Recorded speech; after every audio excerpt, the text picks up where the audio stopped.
Hello and welcome to another VRTK tutorial video. In this video we're going to show how we can set up these teleport target points and allow us to only teleport to those points within our scene. Please consider becoming a VRTK patron. There are plenty of membership levels to sign up at and it really helps to fund these videos.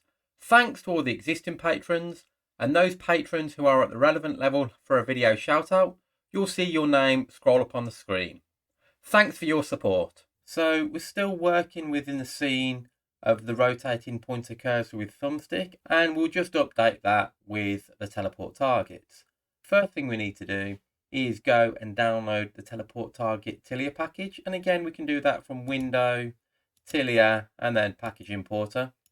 And then if we look down in the locomotors, we can see Teleport Targets, and we'll just add that to our project by clicking the Add button. And when that is added, we can close the Package Importer down. Next thing we need to do is add some teleport targets to our scene. So right click in the hierarchy, go down to Tilia, prefabs, and then if we look in locomotors, we'll now have teleport targets. There are two types. We're just going to focus on the teleport target point. So we'll add one of those and I'll just drag it down to the bottom so we can see it easier. We won't change anything in there yet, but we can see we can move this point around the scene. This is our teleport target point and this is the area that will be collided upon to activate that point. Just going to duplicate this again and we'll move that over to the stairs.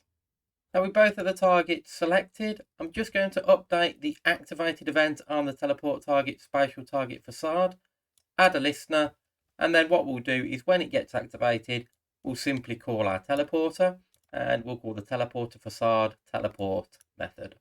So the next thing we need to do now is set up our pointer so we can actually distinguish between different teleport targets. The way we do that is using a spatial target dispatcher. So we need to add one of those to our scene as well. So again, just right click in the hierarchy, down to Tilia, then to prefabs, then down to indicators, then to spatial targets. And we just want to add the spatial targets dispatcher. And we'll bring that to the bottom as well to make it easier.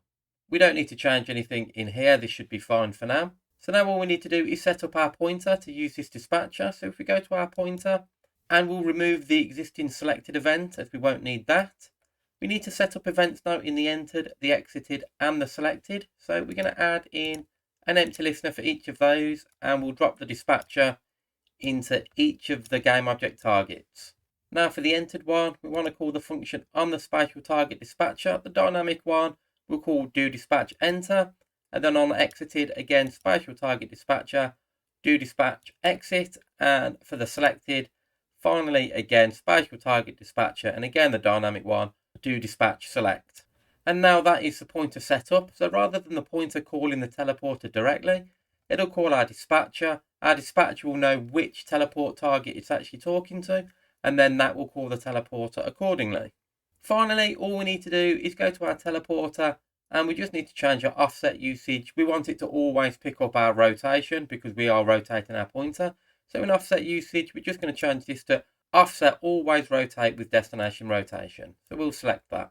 And that's it. That's everything set up now. We can now teleport only in our scene to these teleport targets and we won't be able to teleport anywhere else. So let's run the scene and see that working. So now we're in the scene. We can see if I activate my pointer and I release it somewhere, it won't teleport me. We could also use the rule to make this show up as red as to treat this an invalid location. However, if I was to hover over either of our spatial target points, we'll see the pointer snaps directly to them. And then if I rotate my thumbstick around and then release, it would teleport me only to that point, pointing me in the direction I want to be facing. And there we are. We've set up two teleport target points. We can just duplicate these around our scene if we so wish. I hope this video has been useful to you. If it has, please consider subscribing to the channel, leave any likes, dislikes, comments down below, and please consider becoming a VRTK patron as that really helps fund these videos. Thanks for watching and bye for now.